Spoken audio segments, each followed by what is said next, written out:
En el video anterior quedamos en el siglo XIV y las consecuencias en el plano social y económico de la crisis que se reflejaron en la aparición de nuevas formas de producción y organización del trabajo. En términos políticos surgió un nuevo tipo de Estado centralizado, pero que no implicó el fin de la sociedad feudal, sino la reacomodación de algunas de sus características más importantes.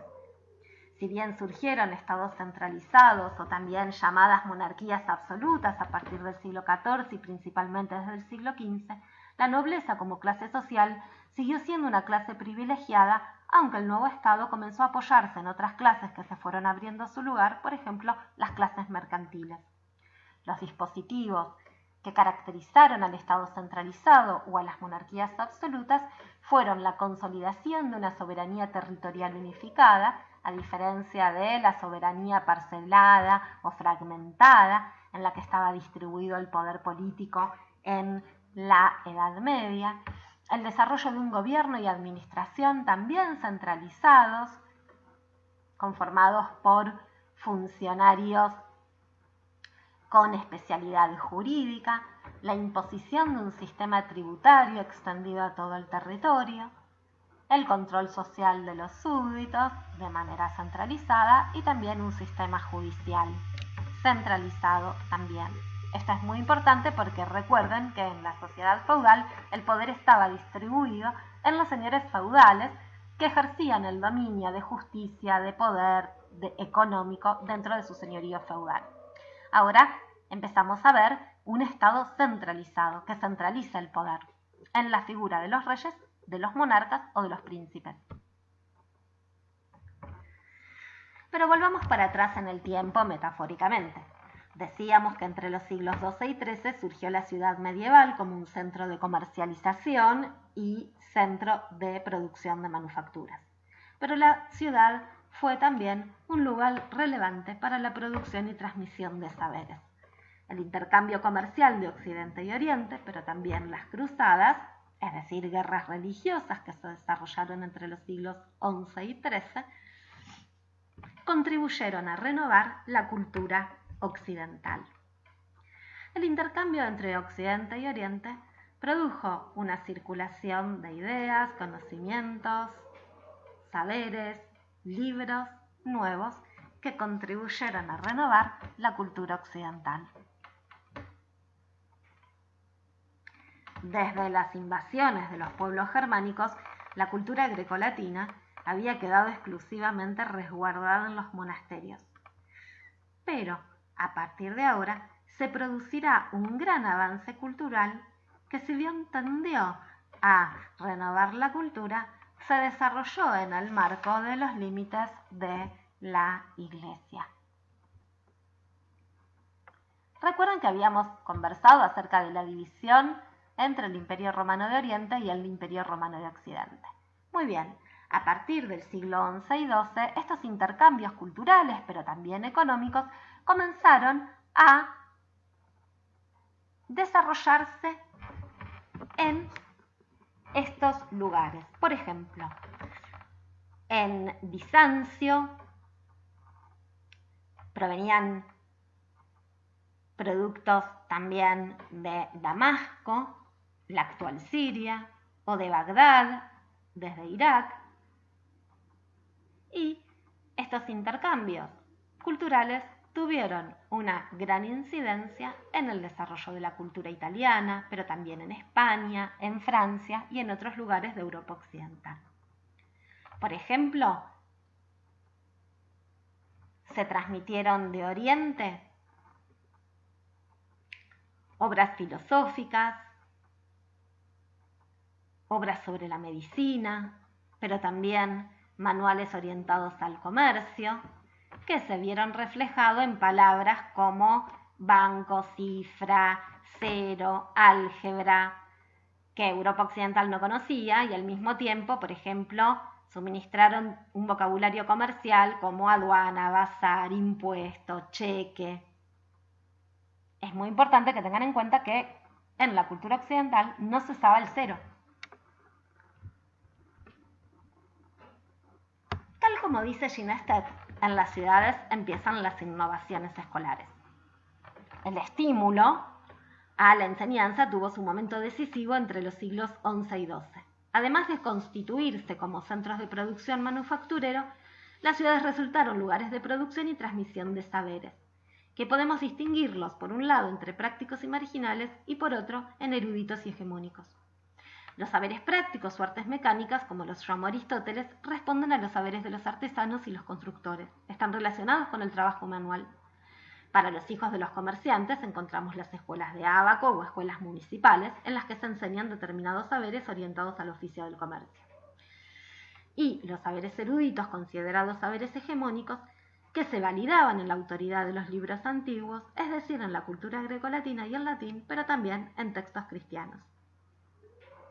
La expansión comercial abrió la oportunidad para nuevos sujetos que se hicieron paso en la sociedad feudal, a partir de la Baja Edad Media. Por ejemplo, una clase comercial radicada en las ciudades.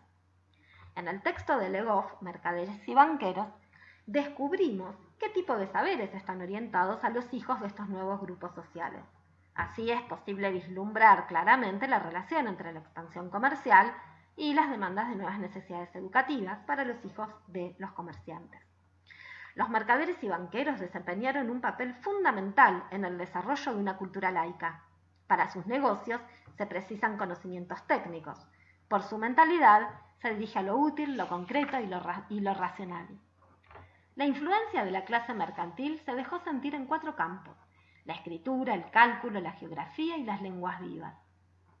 Respecto a la escritura, surgió una escritura comercial limpia y rápida que respondió a las crecientes necesidades de la contabilidad, la teneduría de libros y la redacción de actas comerciales. La enseñanza del cálculo comenzaba con el empleo de instrumentos prácticos que servían al escolar y luego a los comerciantes y financistas.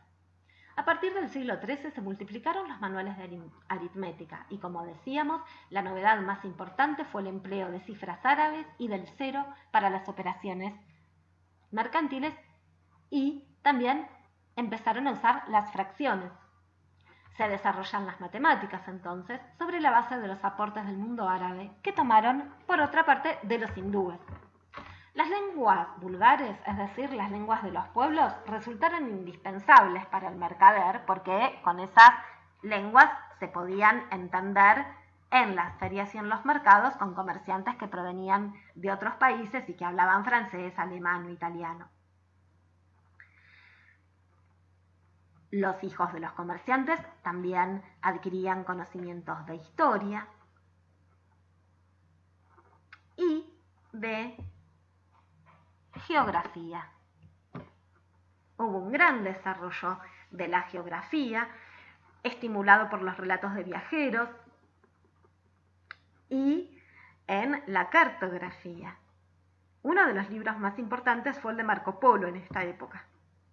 Pensemos que el desarrollo de la cartografía y las técnicas de navegación fueron muy importantes para la expansión atlántica y la conquista de América en el siglo XV. Estos son portulanos los que están viendo, es decir, mapas dibujados, pintados, podían estar escritos. Se desarrolló la brújula en el siglo XIII y que fue muy importante para la navegación, que también utilizaban los compases, todas técnicas relevantes para que en el siglo XIV y XV se expandiera Europa hacia otros territorios, como el de América.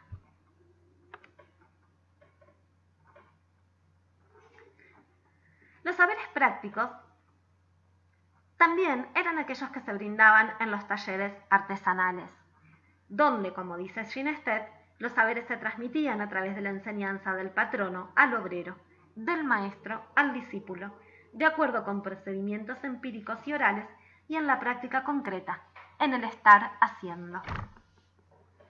El crecimiento urbano y demográfico requirió trabajadores especializados en diversos oficios, entre ellos carpinteros, orfebres, herreros, sastres, zapateros.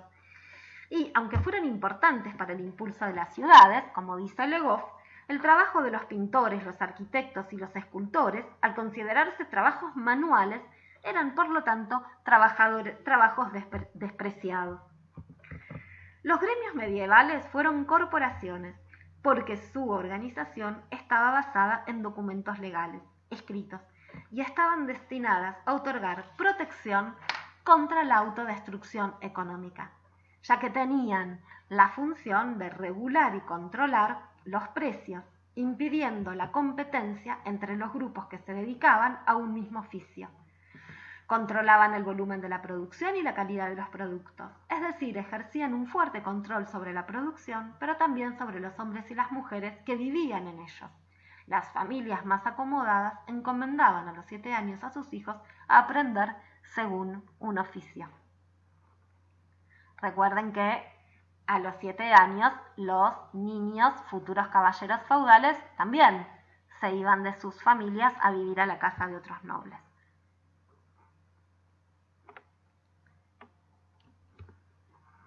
Entonces, ¿qué es un gremio urbano o un gremio artesanal? Los definimos como una federación de talleres autónomos cuyos propietarios, los maestros, tomaban normalmente todas las decisiones y establecían los requisitos de promoción desde los niveles más bajos, oficiales, ayudantes, contratados o aprendices.